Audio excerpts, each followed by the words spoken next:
요한복음 6장 1절에서 15절까지의 말씀을 함께 봉독하도록 하겠습니다. 그 후에 예수께서 갈릴리 바다 곧 디베랴 바다 건너편으로 가심에 큰 무리가 따르니 이는 병인들에게 행하시는 표적을 보미로라. 예수께서 산에 오르사 제자들과 함께 거기 앉으시니 마침 유대인의 명절인 유월절이 가까운지라. 예수께서 눈을 들어 큰 무리가 자기에게로 오는 것을 보시고 빌립에게 이르시되 우리가 어디서 떡을 사서 이 사람들로 먹게 하겠느냐 하시니 이렇게 말씀하심은 친히 어떻게 하실 것을 아시고 빌립을 시험코자 하심이라. 빌립이 대답하되 각 사람으로 조금씩 받게 할지라도 200데나리온의 떡이 부족하리이다. 제자 중 하나 곧 시몬 베드로의 형제 안드레가 예수께 여짜오되 여기 한 아이가 있어 보리떡 5개와 물고기 2마리를 가졌나이다. 그러나 그것이 이 많은 사람에게 얼마나 되겠삼나이까? 예수께서 가라사대 이 사람들로 앉게 하라 하신대 그곳에 잔디가 많은지라 사람들이 앉으니 수효가 5,000쯤 되더라. 예수께서 떡을 가져 축사하신 후에 앉은 자들에게 나눠주시고 고기도 그렇게 저희의 원대로 주시다. 저희가 배부른 후에 예수께서 제자들에게 이르시되 남은 조각을 거두고 버리는 것이 없게 하라 하심으로 이에 거두니 보리떡 5개로 먹고 남은 조각이 12바구니에 찼더라. 그 사람들이 예수의 행하신 이 표적을 보고 말하되 이는 참으로 세상에 오실 그 선지자라 하더라. 그러므로 예수께서 저희가 와서 자기를 억지로 잡아 임금 삼으려는 줄을 아시고 다시 혼자 산으로 떠나가시니라. 아멘. 오늘은 성찬에 대해서 함께 나눠보도록 하겠습니다. 저는 매일 새벽 기도를 위해서 집을 나서기 전에 우리 아이들 방에 하루도 빠짐없이 들어갑니다. 그래서 이불을 차내버린 녀석이 있으면 이불을 잘 덮어주기도 하고 한참을 이렇게 물끄러미 바라보다가 한 사람씩 이렇게 뽀뽀를 해주고 그리고 이제 새벽에 집에서 나옵니다. 왜냐면은 그냥 바라보고만 있어도 너무 그냥 사랑스럽고 바라보고만 있어도 너무 좋아서 그렇다고 그 아이들이 제 마음에 드는 행동만 하는 것은 아니잖아요. 하루에도 12번씩 제 마음을 뒤집어 놓을 만한 그런 일들을 함에도 불구하고 그렇게 아침마다 그 아이들 얼굴, 자는 얼굴을 보지 않으면 제가 그냥 하루를 시작할 수 없을 만큼 아이들을 사랑하기 때문에 그 아이들의 얼굴을 그렇게 뚫어지게 쳐다보다가 뽀뽀를 하고 그리고 나온다고요. 지난주에 어떤 모임에서 끝나는 그 시간에 스바냐서를 같이 읽게 됐어요.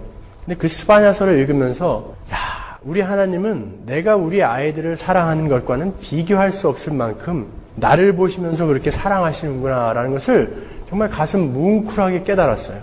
그렇게 스바냐서를 수십 번 읽었고 그 스바냐서로 만든 노래를 수천 번을 불렀어요. 저는 어려서부터 지금까지. 그럼에도 불구하고 그렇게 그때처럼 가슴 뭉클하게 하나님이 나를 이렇게 기뻐하시며 이렇게 즐거워하시며 이렇게 사랑하시는구나 라는 것을 느껴본 적이 없었습니다. 스바냐서 3장 17절 18절만 함께 읽어보겠습니다. 주 너의 하나님이 너와 함께 계신다. 구원을 베푸실 전능하신 하나님이시다. 너를 보고서 기뻐하고 반기시고 너를 사랑으로 새롭게 해주시고 너를 보고서 노래하며 기뻐하실 것이다. 축제 때에 즐거워하듯 하실 것이다.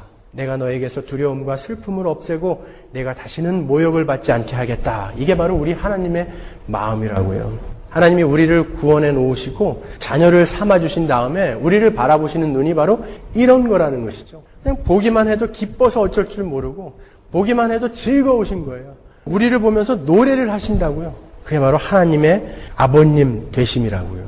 아니 하나님이 우리를 보고 얼마나 좋으시면 노래를 다 하겠어요. 노래를. 축제 때의 기쁜 그 기쁜 마음을 가지고 우리를 바라보신다라는 이게 바로 우리 하나님이시란 말이에요.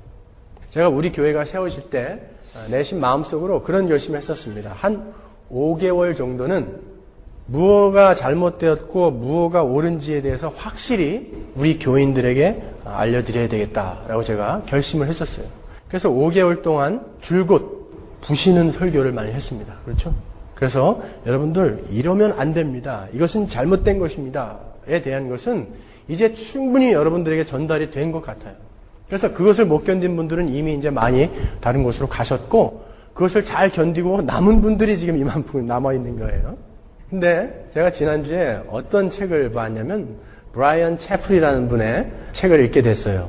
그 책을 읽으면서 참 하나님의 계획은 참으로 놀랍고 세밀하시다라는 것을 제가 느꼈어요. 그 책 내용 중에 어떤 것이 있냐면 한 예화만 제가 들려드릴게요. 그 브라이언 채플이라는 분의 그 아내인 캐티라는 여사가 그 남자아이들 2명이 있는데 3살, 5살이었대요, 그 당시에. 그래서 그 아이들을 데리고 동물원에 갔다는 거예요. 사파리 같은 데 가셨대요. 근데 호랑이, 사자들이 막 그냥 이렇게 정글에 풀어져 있고 이렇게 울타리가 쳐져 있었다고 그래요. 그러니까 아이들은 조그마니까 그 울타리로 들어갈 수 있는데 어른들은 도저히 이제 들어갈 수 없는 그런 울타리 안에 사자와 호랑이들이 막 논일고 있었는데 같이 간 분의 그 스트롤러가 애기 유모차가 가다가 그 이불이 확 끼어가지고 그걸 푸는 사이에 요 3살, 5살짜리 아이가 그 울타리 안으로 쏙 들어간 거예요. 이거를 해결하고 보니까 자기 아이들이 그 사자들이 막 논일고 있는 그 전방 20피트까지 갔더래요. 그래가지고 거기 가면 안 돼. 거기 가면 사자한테 물려. 잘못하면 죽어. 라고 소리를 지르려다가 그러면은 진짜로 사자를 격동시켜가지고 그 아이들이 죽을 것 같아서 거기서 아이들에게 손뼉을 치면서 아이들의 이름을 부르면서 아가야 이리 와. 엄마가 안아줄게. 그랬더니 그 아이들이 엄마를 보자마자 막 달려와서 그 울타리를 빠져나와서 엄마 품에 폭 안기더라는 거예요. 다른 이야기를 하면서 그 예화를 드셨는데 저는 그 예화를 읽으면서 이런 생각을 했어요. 5개월 동안 제가 죄에 대해서 심판이 무엇인지에 대해서 회개에 대해서 여러분들에게 여러분이 다소 부담을 느낄 만큼 마구 부수는 그런 설교를 드렸는데 만일 제가 그 5개월 동안 아니요 하나님의 사랑은요 이마만큼 크고 이마만큼 깊고 이마만큼 넓은 것입니다에 대한 것에 더 몰두를 했다면 오히려 여러분들이 맞아 하나님은 그런 분이구나 하고 하나님께로 더 쉽게 돌아오지 않았을까라는 생각을 하게 되었어요.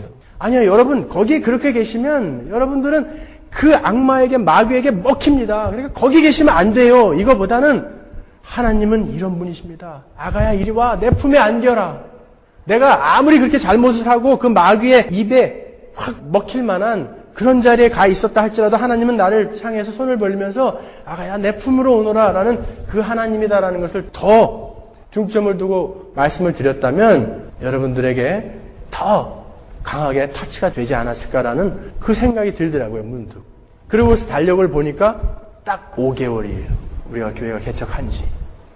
그래서 이번 주부터는 여러분들에게 오히려 그 하나님의 사랑과 그 은혜가 어떤 것인지에 대해서 더욱더 자세하게 설명을 해드려야 되겠다라는 그런 생각을 하고 왔습니다.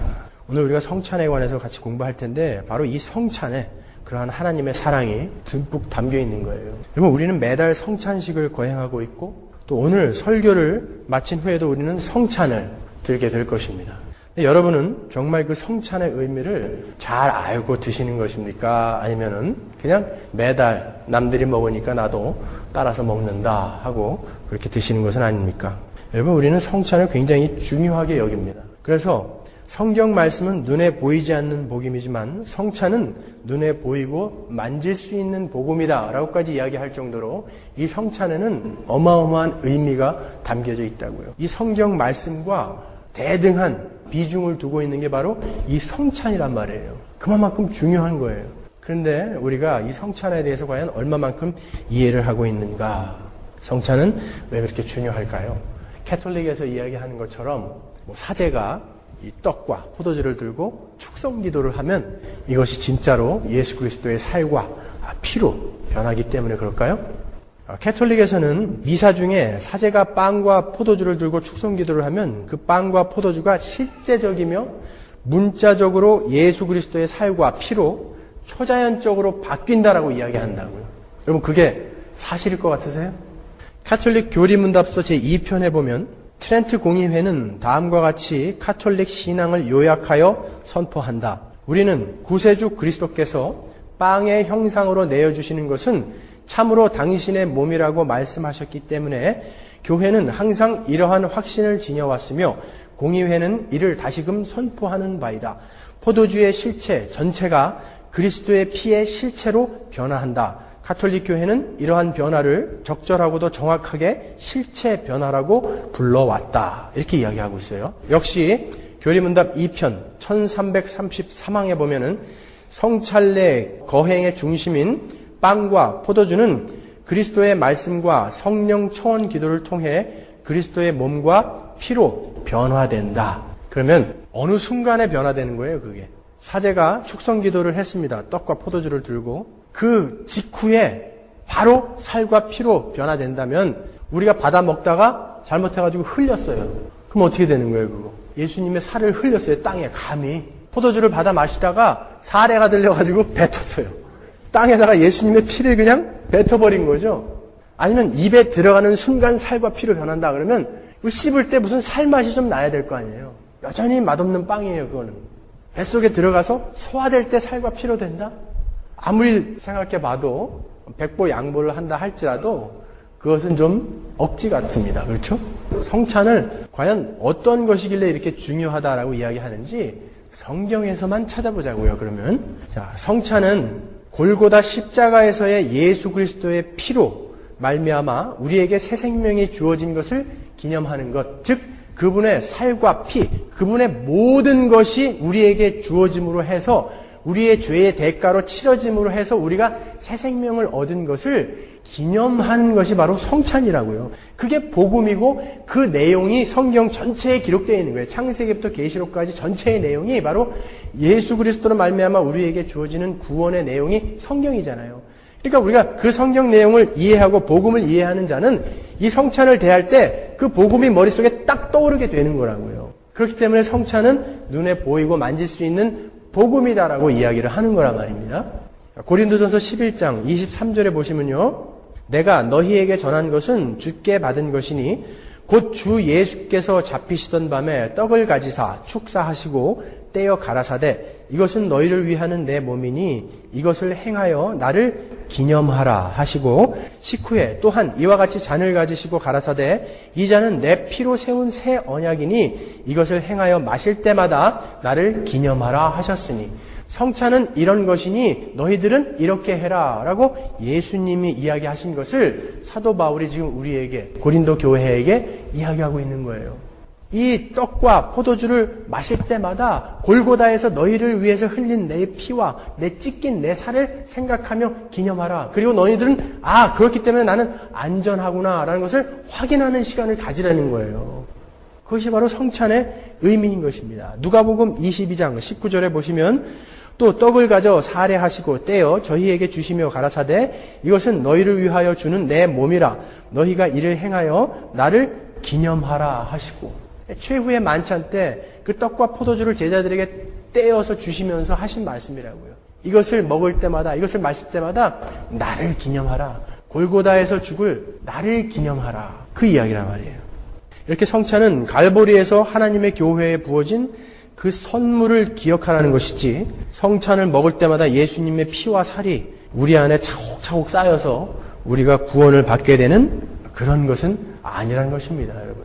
우리는 성찬을 먹으면서 마시면서 예수께서 자신의 모든 것을 내어주셔서 우리를 구원해내신 그 사건을 다시금 떠올리며 그로 말미암아 우리에게 주어진 우리의 신분, 그 마귀의 세상에서 이제 예수 그리스도의 땅으로 옮겨진 우리의 신분을 성찬을 들면서 우리는 확인하고 감사하며 감격하는 시간이 바로 이 성찬식을 거행하는 시간인 거예요. 어떤 사람들처럼 트레스티아스나 이런 데 가면 간증하는 거 보면 참 가관이 아니죠. 성찬식을 하러 갔는데 피가 부글부글 끓고 있더래요. 아니 성찬식을 하러 갔는데 진짜로 예수님의 시체가 이후에 있더래요. 그거는 여러분 정신분열증이라고 그러는 거예요. 성찬식은요, 그 예수 그리스도의 그 죽음, 그로 말미암아 나에게 부어진 그 새 생명, 그 복음이 내 안에서 감격적으로 확 솟아오르는 그 시간이 바로 성찬식을 거행하는 시간인 것입니다. 그렇기 때문에 구원을 받지 못한 사람은 성찬식에 참여할 수가 없어요. 왜냐하면 그 의미를 모르기 때문에. 그냥 떡 먹으면 왜 이렇게 조금 줘? 배고픈데. 밥 생각이나 나고 예전에 술 끊었는데 포도주 냄새 맡으니까 술 생각난다. 가다가 한잔 해야 되겠다. 그 정도죠. 성찬식이 뭔지도 모르고 예수 그리스도가 누군지도 모르고 복음이 모르는데 이 성찬식이 무슨 의미가 있겠어요? 그래서 제가 예수 그리스도를 주로 고백하고 입으로 시인하지 않은 분들은 그냥 이 성찬식에 참여하지 않으셔도 됩니다라고 이야기한다고요. 복음을 아는 자들만이 이 성찬이 무엇인지 알 수 있단 말입니다. 그리고 성찬식은 천국에서의 어린 양의 혼인잔치에서 예수님과 교회가 한 상에서 만찬을 나누는 것을 상징하는 거예요. 마태복음 26장 28절 29절을 보시면 이것은 죄사함을 얻게 하려고 많은 사람을 위하여 흘리는 바 나의 피 곧 언약의 피니라 그러시고요. 그러나 너희에게 이르노니 내가 포도나무에서 난 것을 이제부터 내 아버지의 나라에서 새 것으로 너희와 함께 마시는 날까지 마시지 아니하리라 하시니라 그런다고요. 성경에서는 포도주 하면은 잔치를 의미하는 거였다고요.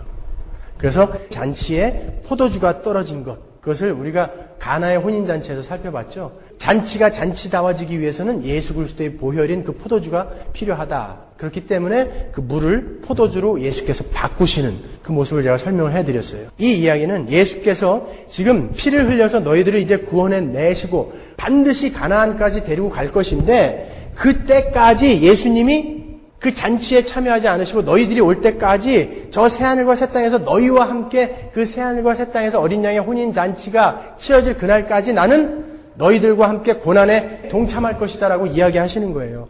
내가 새 것으로 너희와 함께 마시는 날까지 나는 그 잔치에 참여하지 않을 것이다. 그러니까 이 이야기는 우리에게는 분명 새하늘과 그 새 땅에서의 어린 양의 혼인잔치가 약속되어져 있는 자고 우리는 반드시 거기에 갈 것이기 때문에 나는 이렇게 기쁘고 이렇게 감격스럽다라는 것을 여러분은 성찬식을 거행하면서 느끼셔야 되는 거라고요. 나는 반드시 그 천국에서 예수님과 한 상에서 만찬을 들겠구나. 그것을 확신하며 확인하며 예수님과 함께 천국 만찬을 여러분은 이제 드시게 될 것입니다. 오늘 우리는 오병이어의 이 사건을 통해서 성찬의 참 의미를 확실히 공부하고 넘어갈 것입니다. 그럼 본문을 보면요. 예수님께서 보리떡 5개와 물고기 2마리로 남자만 5,000명을 먹이시는 사건이 나옵니다. 제가 이 오병이어의 사건은 새벽기도 때도 그렇고 다른 곳에서도 그렇고 한 5-6번은 이 본문을 가지고 설교를 했어요. 각기 다른 내용으로요. 하지만 이 내용은 결국에는 복음을 설명하는 거였다고요. 혹자가 이 본문을 가지고 하나님께서는 작은 것이라도 정성껏 바치면 그것을 크게 불려주시는 분이다. 이렇게 설교하시는 분들을 제가 가끔 봤고요. 또 하나님께서는 영적인 것뿐만이 아니라 이렇게 육적인 것도 우리에게 제공해 주시는 분이다. 라고 그렇게 설교하시는 분을 봤어요. 물론 하나님은 우리의 육적인 것도 책임지어 주시는 분이고 우리의 육적인 것을 그분이 공급하시지 않으면 우리는 하루도 살 수 없는 거예요. 그러나 이 본문은 그 이야기를 하고 있지는 않다고요. 예수님이 이 오병이어의 사건을 직접 이 일은 어떤 것이다라고 설명을 해 주신다고요. 여러분, 이 오병이어의 사건은 예수 그리스도의 죽음을 통해서 우리에게 주어질 예수 그리스도의 그 찢긴 살과 그 피를 통해서 우리에게 주어질 천국의 풍성함이 어떤 것인지를 설명하는 게 바로 이 오병이어의 사건이에요. 예수님이 그 전지전능하신 분이 사람이 얼마나 많다고 그 양을 제대로 측량을 못 하셨겠어요? 남겼단 말이에요. 남았다라는 것은 그만큼 너희들이 상상하는 것보다 더 풍성하고 풍요로운 것이 바로 천국이라는 것을 우리에게 알려주시기 위함이란 말이에요. 이 오병이어의 사건은 바로 그렇게 예수 그리스도의 살과 피로 우리에게 주어질 천국의 현실을 우리에게 보여주는 거예요. 그 오병이어라는 것이 상징적으로 나타내는 것은 제가 지난번 설교 때도 한번 말씀드렸지만 그 오병이어 보리떡 5개와 물고기 2마리 갖고는 이 남자만 5,000명, 다 합치면 수만 명이 되는 사람들을 도저히 먹일 수 없는 불가능한 것이라는 것을 상징하는 게 오병이어예요. 칠병이어도 마찬가지예요. 수만 명이 먹기에는 도저히 불가능한 것이라는 의미라고요. 그 이야기는 구원이라는 것은 너희들이 요만큼도 보탤 수 없는 것이 바로 구원이다. 구원이라는 것은 예수 그리스도의 이 살과 피, 그것 말고는 너희들에게 이 구원이라는 것이 전해질 수 없다는 것을 설명하기 위해서 오병이어를 등장시키는 거라고요. 오늘 4절에 보시면 이 오병이어의 사건을 시작하실 때 유월절이라는 것을 등장시킨다고요. 4절에 보면 마침 유대인의 명절인 유월절이 가까운지라. 그 오병이어의 사건을 우리들에게 세상 것도 주시는 것이다. 작은 것을 바치면 큰 걸로 우리에게 선물해 주시는 분이다. 이렇게 설교를 한다면 이 대목은 굳이 필요가 없는 대목이에요. 그러나 성경은 결코 우발적이고 우연적으로 기록된 단어가 한마디도 없단 말이에요. 그런데 오병이어를 시작하시면서 마침 유대인의 명절인 유월절이라고 하면서 유월절을 등장시킨다고요. 유월절은 뭐죠? 유월절은 어떤 일이 있었습니까? 어린 양의 살과 피가 구원받을 자들의 임방과 문설주의 반려짐으로 해서 그들이 살아나는 그 날을 유월절이라고 하잖아요. 바로 구원의 날, 그날을 유월절이라고 한단 말이에요. 지금 이 오병이어의 사건은 바로 그 이야기를 하려고 한다라는 것을 지금 성경이 힌트하고 들어가는 거란 말이에요. 그리고 예수께서 떡을 나눠주실 때도 예수께서 잡히시던 날 밤, 유월절 최후의 만찬 때와 동일한 모습으로 이 오병이어 때도 떡을 나눠주세요. 11절 보시면 예수께서 떡을 가져 축사하신 후에 앉은 자들에게 나눠주시고 고기도 그렇게 저희의 원대로 주시다. 같은 내용인 마태복음 14장 19절에도 이렇게 기술되어 있습니다. 무리를 명하여 잔디 위에 앉히시고 떡 5개와 물고기 2마리를 가지사 하늘을 우러러 축사하시고 떡을 떼어 제자들에게 주시매 제자들이 무리에게 주니. 최후의 만찬 때, 그 성찬식 때 어떻게 주십니까? 마태복음 26장 26절 보시면 저희가 먹을 때에 예수께서 떡을 가지사 축사하시고 떼어 제자들을 주시며 가라사대 받아 먹으라 이것이 내 몸이니라 하시고 똑같은 모습으로 지금 떡을 들어 축사하시고 떼어준다고요.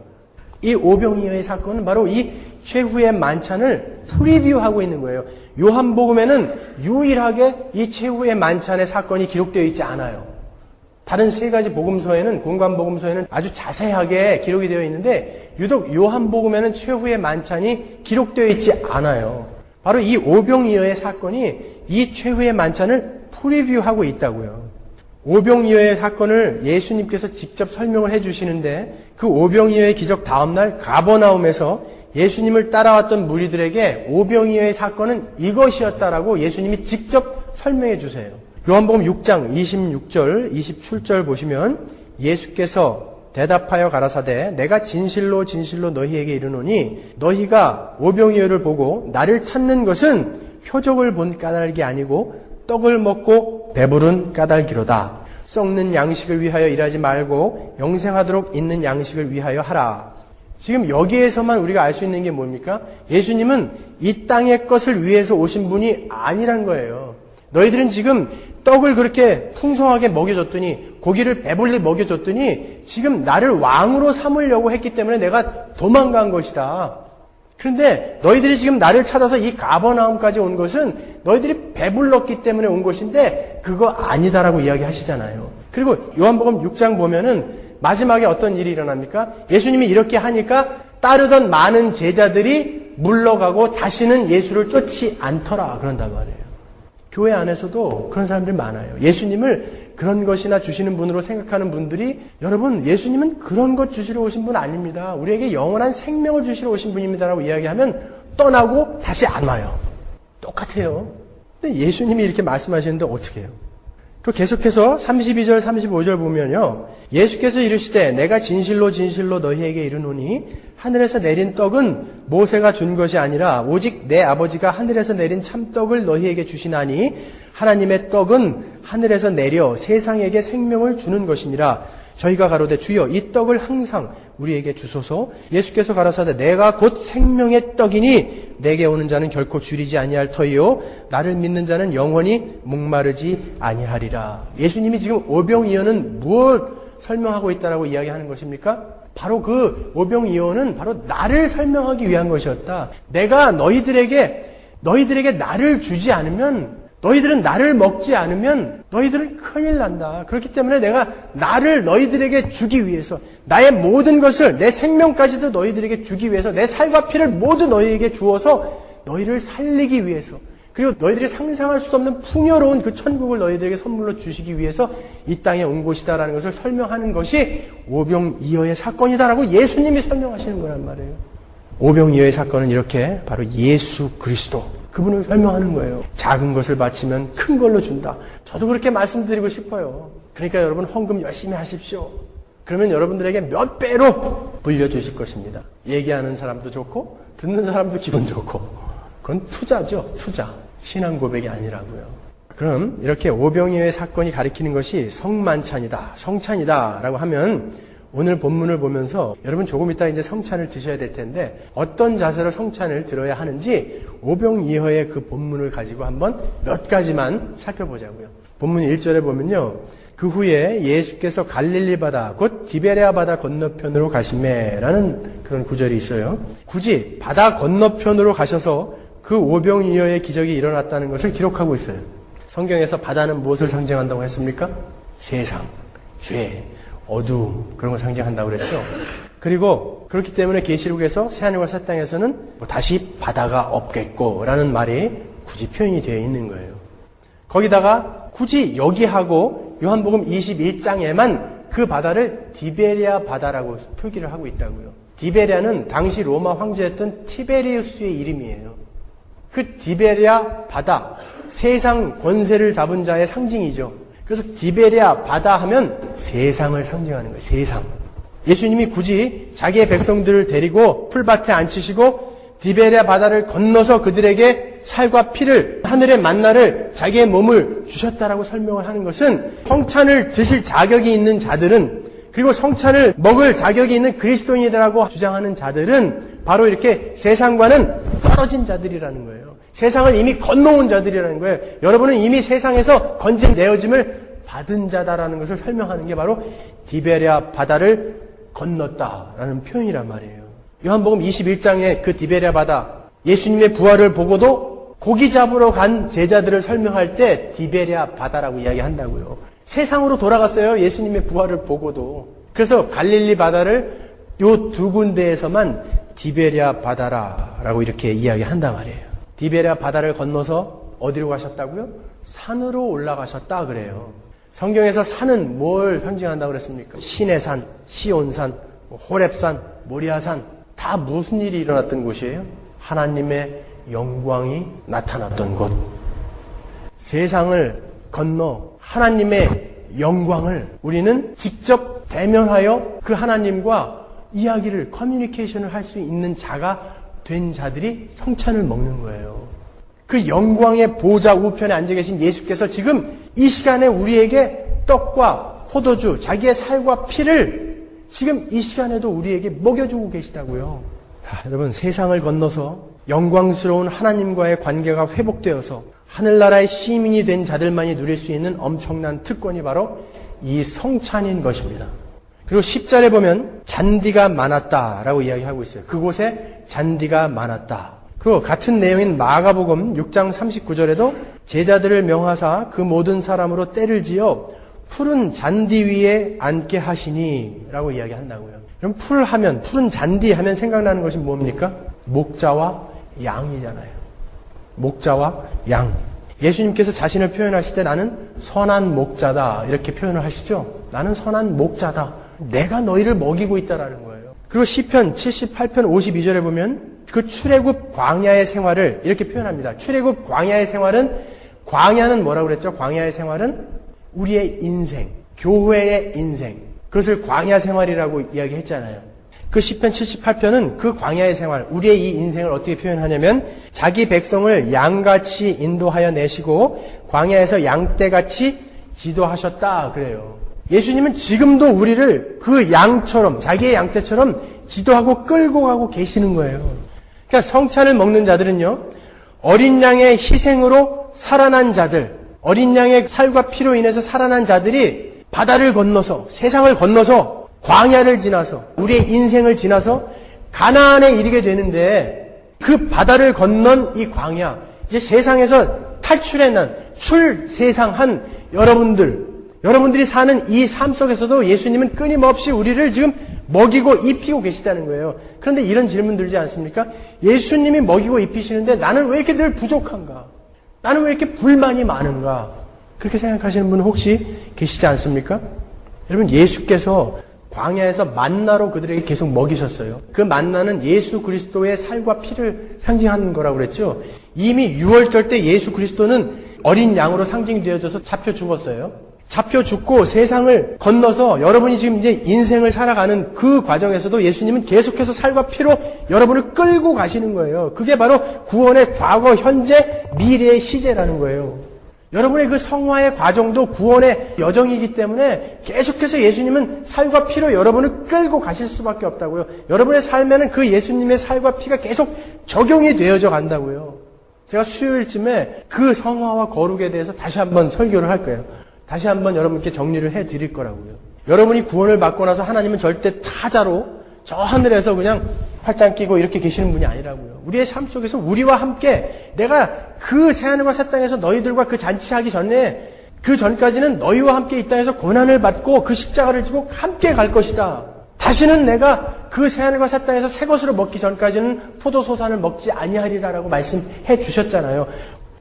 계시록 7장 17절에 보면 이는 보좌 가운데 계신 어린 양이 저희의 목자가 되사 생명수 샘으로 인도하시고 하나님께서 저희 눈에서 모든 눈물을 씻어주실 것임이라. 예수님이 우리의 목자가 되셔서 우리를 끌고 가신다고 그래요. 시편 23편 1절에서 5절까지만 보면 여호와는 나의 목자시니 내가 부족함이 없으리로다. 그가 나를 푸른 초장에 누이시며 쉴 만한 물가로 인도하시는도다. 내 영혼을 소생시키시고 자기 이름을 위하여 의의 길로 인도하시는도다. 내가 사망의 음침한 골짜기로 다닐지라도 해를 두려워하지 않을 것은 주께서 나와 함께 하심이라. 주의 지팡이와 막대기가 나를 안위하시나이다. 주께서 내 원수의 목전에서 내게 상을 베푸시고 기름으로 내 머리에 바르셨으니 내 잔이 넘치나이다. 우리가 부족하다고 느낄 수 있어요. 우리가 느낄 때 나는 지금 사망의 음침한 골짜기를 가고 있는 것처럼 느낄 수도 있어요. 하지만 예수가 나를 이렇게 거룩하게 만들기 위해서 그 거룩한 땅에서 나와 함께 살고 싶으셔서 지금 끌고 가는 그 길이라면 내게 부족함이 없다라고 고백해야 하는 것이 바로 우리 그리스도인이라는 거예요. 왜 여러분 세상적인 관점으로 볼 때 우리가 처한 상황이 부족하지 않겠습니까? 모든 것이 만족스럽겠습니까? 어떻게?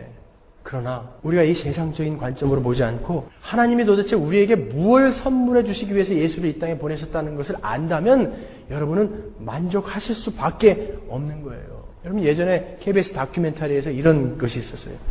그 양쯔강의 발원지를 찾아 올라가는데 티벳까지 가더라고요. 티벳까지 올라가 보니까 거기에 꼴라란둥이라는 산이 그 꼭대기 6,333m까지 올라갔어요. 한라산의 3배. 영하 20도예요. 그런데 그곳에 사는 까르마라는 남자가요. 이 취재진들을 다 재우고 난 다음에 조그만 가죽 담요를 하나 들고 밖으로 나가요. 왜 나가냐? 그랬더니 자기 양들을 맹수에게서 보호하기 위해서 나간다는 거예요. 영하 20도에 양들이 맹수에게 먹힐까봐 나가서 그 양들 틈에서 자기는 같이 잔다는 거예요. 그 담요 하나 덮고. 그게 목자의 마음이라고요. 하지만 그는 인간이기 때문에 때로는 잠이 들 수도 있을 것이고 때로는 정말 자기가 감당할 수 없는 맹수가 왔을 때는 자기도 도망갈 거예요. 하지만 우리 하나님은 강하신 분이고 그분은 졸지도 않고 쉼없이 우리를 바라보시는 분이라고요. 그게 목자예요. 예수 그리스도예요. 그분이 우리의 삶을 이끌고 계십니다. 그렇기 때문에 그런 분이 이끄는데 우리에게 이러한 상황을 허락하셨을 때는 우리에게 필요하기 때문에 허락하신 거란 말이에요. 그렇기 때문에 나는 거기가 사망의 음침한 골짜기라 할지라도 나는 해를 두려워하지 않으며 왜? 그분은 반드시 나를 여기로 끌고 가실 것이기 때문에 그리고 나는 부족함이 없다라고 고백하는 거예요. 여러분 보세요. 이 상. 여기에 이 맛대가리 없는 떡과 이 포도주가 여러분 마음에 드십니까? 만족하시냐고요. 여기에. 세상적인 눈으로 볼 때 얼마나 바보들입니까? 여기에 무슨 갈비나 탕수육, 복매운탕 뭐 이런 게 올라와 있지 않은 게 혹시 아쉽지 않으세요? 제가 다 좋아하는 것만 지금 들고 있는데. 아니 이 떡과 포도주 이게 뭐냐고요? 감질나게. 그러나 나는 그 하늘의 만나, 그 예수 그리스도의 살과 피만으로도 나는 만족합니다 라고 고백하는 것이 바로 성찬을 드는 사람들의 자세여야 된다고요. 하나님, 내 삶을 볼 때, 남들이 내 삶을 볼 때 저렇게 보잘것없는 작은 떡, 감질나는 포도주 그렇게 볼지 모르겠습니다만 하나님 그러나 저는 압니다. 이것이 얼마만한 엄청난 약속을 하고 있는 그 하나님의 음성인지 나는 압니다. 라고 고백하는 것이 바로 이 성찬이란 말이에요. 여러분, 만나가요? 무슨 뜻인지 아닙니까? What is this? Nothing. 이게 만나의 뜻이에요. 히브리어로. What is this? Nothing. 아니, 예수 믿고 잘 먹고 잘 산다고 해서 왔는데 뭐야 이게? 그게 만나예요. 사람들은 불평하죠. 싫어, 딴 거 줘, 부추 줘, 마늘 줘, 고기 줘. 그러나 하나님은 말씀하시는 것입니다. 아니다. 그거 주려고 온 게 아니라 나는 너희들에게 내 살과 내 피, 나의 모든 것, 나의 생명을 주어 너희들을 건져내어 저 풍성한 하늘나라를 선물하기 위해 온 것이다. 나는 너희들에게 그 천국 만찬을 참여하게 만들기 위해서 너희들에게 온 것이다 라고 말씀하시는 거예요. 그것이 바로 성찬이 가지는 의미인 것입니다. 교회 안에서 부추와 마늘과 고기만을 찾는 사람, 그런 사람을 성경이, 오늘 본문이 뭐라 그럽니까? 15절에서 예수님을 잡아 왕을 삼으려는 자, 예수님을 잡아 나의 이 인생의 왕으로 삼으려는 자, 나의 필요를 채워주어야만 하는 자, 그 자들을 예수님은 어떻게 했습니까? 그들을 피해 떠나가신다고요. 예수님이 우리의 삶에서 떠나가시면 우리는 어떻게 되는 거예요? 그러니까 교회 안에서도 그런 사람들이 있다고요. 예수님을 그저 나의 필요, 이 세상에서 필요한 것들을 채워주는 분, 예수님은 그 자들을 피해 떠나가시더라. 15절 보세요. 그러므로 예수께서 저희가 와서 자기를 억지로 잡아 임금 삼으려는 줄을 아시고 다시 혼자 산으로 떠나가시니라.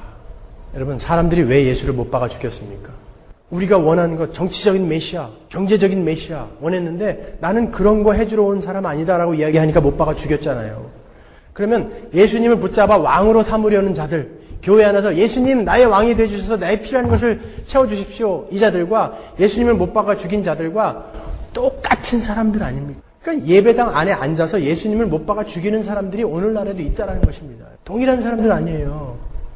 여러분, 요한복음 21장에 디베랴 바닷가에서 예수님께서 제자들에게 나타나셔서 떡과 고기를 구워서 그들에게 주시죠. 오병이어의 현장과 동일한 현장이에요.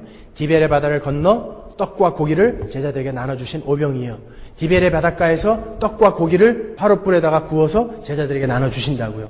그러면서 그 성찬을 받아먹는 제자들에게 뭘 부탁하십니까? 내 양을 먹이라, 내 양을 치라 그러죠. 그래, 내 백성들 돈 좀 많이 벌어갖고 배 터지게 좀 먹여줘라, 그 얘기인가요? 아니요, 예수 그리스도인 나, 골고다에서 흘린 나의 피가 어떤 의미인지 내 양들에게 좀 설명해 주라는 거예요. 그게 양을 먹이는 거고 양을 치는 거라고요. 예수님은 그렇게 우리를 치고 계시고 우리를 끌고 가고 계시단 말이에요. 그런데 왜 부추 마늘 안 주냐고 삿대질하는 그런 사람들이 정말 그리스도인일까요, 여러분? 그리고 뭐라고 그러세요?